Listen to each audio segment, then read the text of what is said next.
Hi, just a quickie. It's late. I'm having some trouble, so I'm probably just going to make dinner for breakfast. Because for some reason, wanted a deep pan, crisp and even pizza.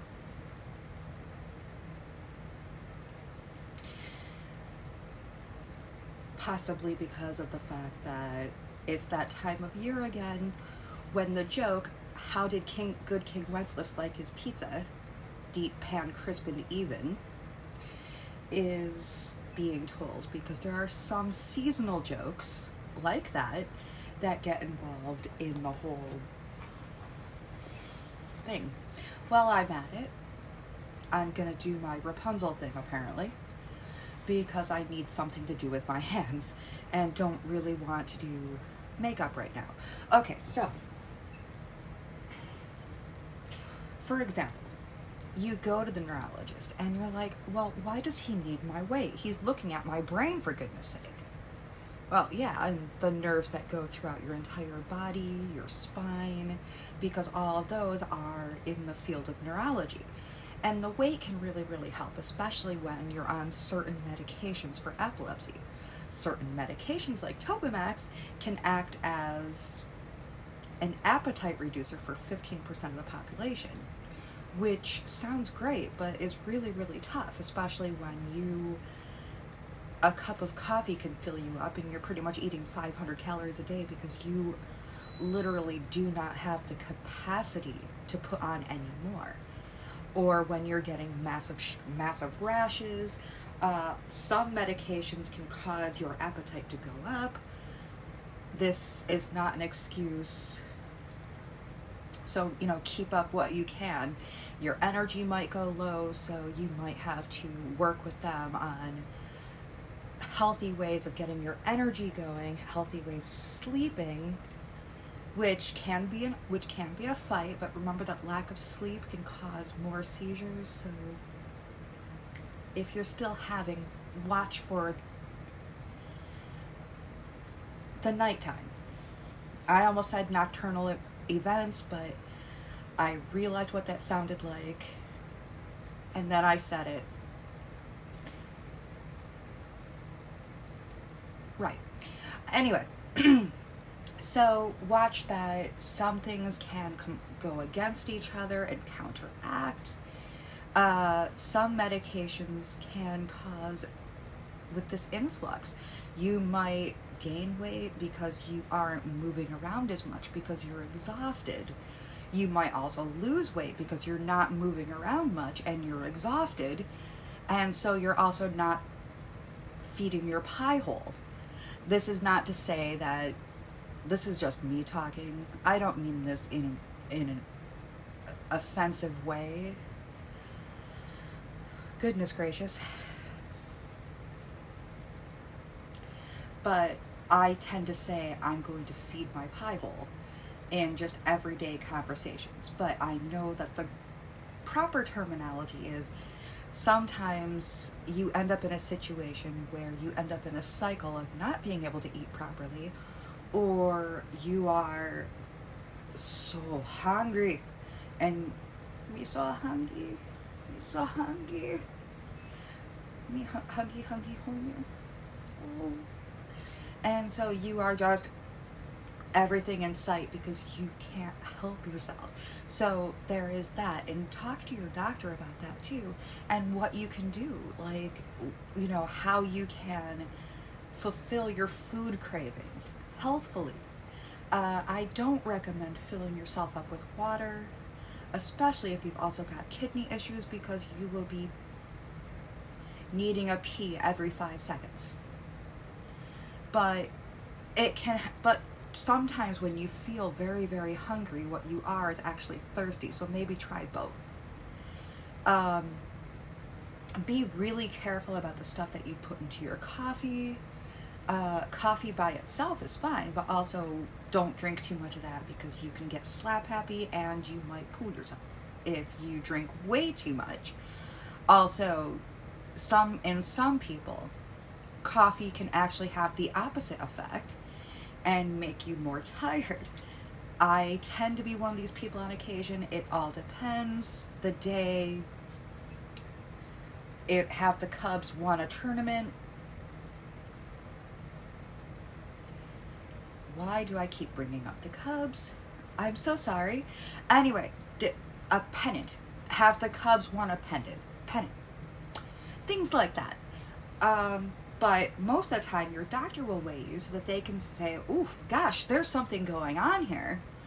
Maybe we need to try something else, or maybe we need to work with you on making everything a little bit more healthful. We see that, can you tell us more about what you're eating and what you're doing? Okay, here's a plan in place for this. And dietary plans tend not to work because people will get like 7 days worth of meals, like between 21 and 28 meals, depending on how many meals you're taking in per day, and whether they be big meals or whether they be small meals. And then they can talk with you. But the dietary plan, one, I'm so sorry. People tend to follow that, and then they realize that, one, they're eating the same thing multiple times, which human beings crave variety. Variety is the spice of life, etc., etc. But rather than that, maybe sit down together, talk about what you can eat. Have you got any allergies? Do you have any issues, like, do you have celiac disease? So no wheat products. Do you need the keto diet? Because some people with epilepsy are helped by it, depending on age and condition, etc., etc.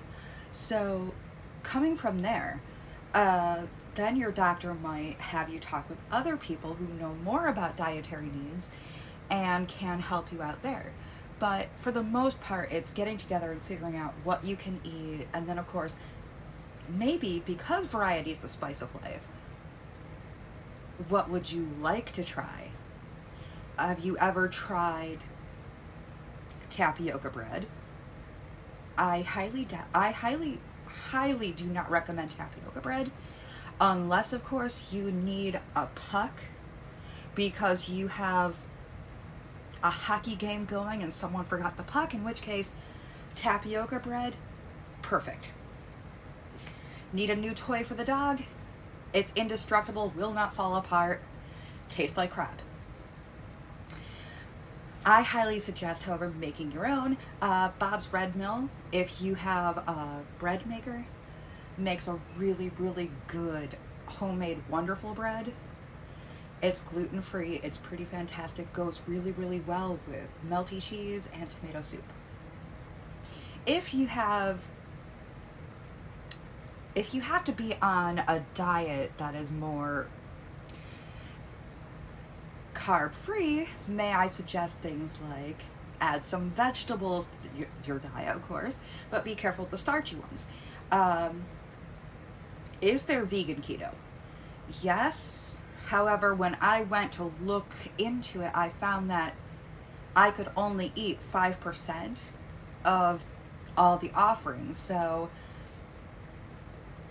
I really can't recommend that, but I will try to find a link so that I'm in the interest of fairness, and because I don't want to say, here, try my diet, it's the best diet of all, blah, blah, blah, blah, blah, because honestly, I have my days.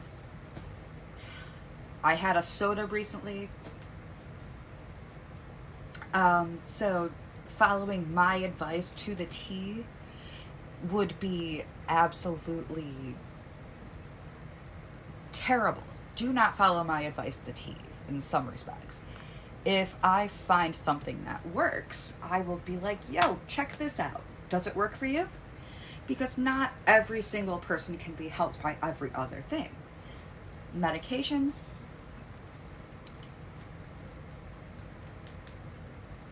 No. Will I ever get a TikTok? Not so much. But I saw that dance recently and I thought, maybe I should try it. I have no rhythm. So anyway, food, no, because not everyone's going to like the same things. Not everyone's going to be able to eat the same things. But your doctor will try so that he can work with you on diet, exercise, whether or not there's something going on that is causing you to either put on or lose weight, and whether or not there needs to be some extra outside help. So that's mainly why. It's not because they want to be like, hey, did you see that? Yo. She gained 10 pounds overnight.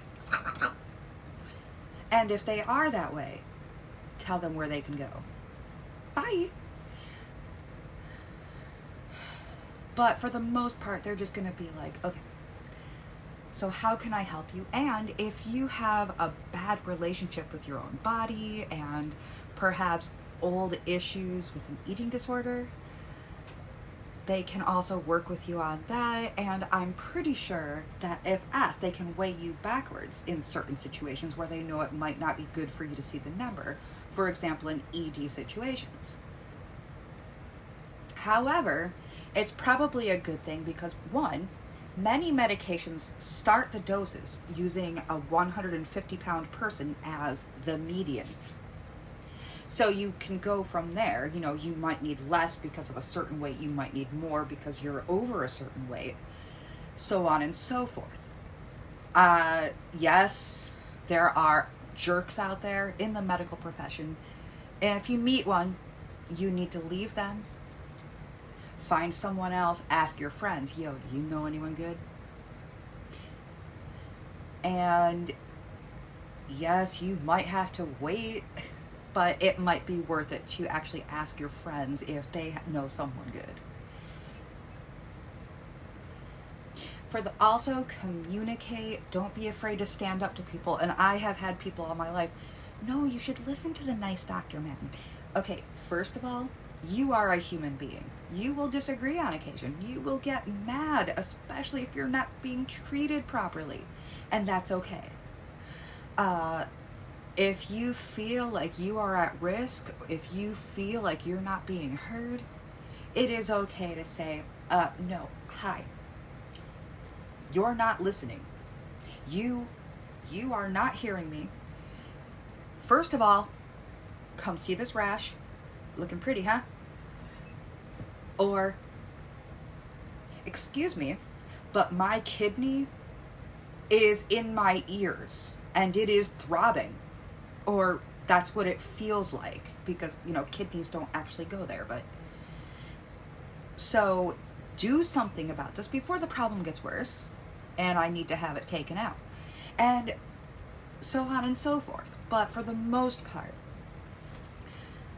weight is something that people do for proper dosage, for knowledge in if something's not quite right and has gone buggy, if things need to be switched around, if you need to have an appointment with someone who knows more about food and about proper diets.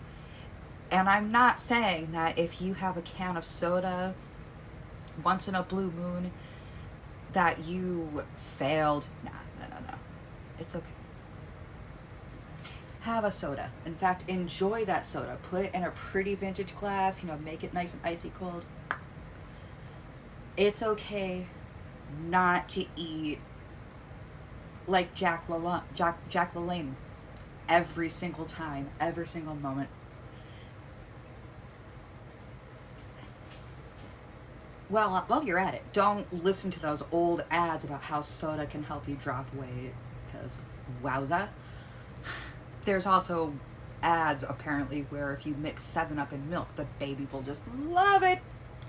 To which I have to say, babies tend not to have the same taste buds, which is possibly how some of them can manage medical formulas, which smell god-awful, and I had a sip once because I was curious, and is also taste positively awful. So, you know, don't pay attention to the cola company ads on health, but in a healthy diet, you want to balance things. Remember, the food pyramid is positively ridiculous. It is wrong. Wrong. Wrong. So, but basically, and if you be kind to yourself. Don't eat a lot of sugar. Don't worry if you have gone off a little bit. It's okay. That horse will still be waiting for you. Pop the saddle back on and get going. And it is okay to ask, can you weigh me backwards because I am uncomfortable? If I see the number, I might get a little bit uncomfortable. And it's okay to tell people I am horribly uncomfortable and I think I need help because I'm not liking the way things look today. My stats are all off and I feel just, dude, seriously. And that's okay. And your doctor, your nurse practitioner, whatever, will probably listen. And if they don't need to be there. You should be able to trust medical personnel. Medical personnel, you need to listen. You need to hear. Yes, people will come to you with all sorts of things. Whatever you do, don't be that person who is like, yeah, well, just listen, everything looks fine. Or even, well, maybe if you did this would... Try listening first. But also remember, maybe an all-around treatment. Not just medication, but all around. You want to look at the whole person. Because the whole person is always wonderful and marvelous. The human body is fantastic. And figuring out what's going on is both marvelous and healthful and helps save lives, but also is fascinating because the human body has so much beauty. So anyway, you are loved, and this is kind of why your doctor weighs you, even if you're just going in to get your sinuses looked at. All right, take care. Love you.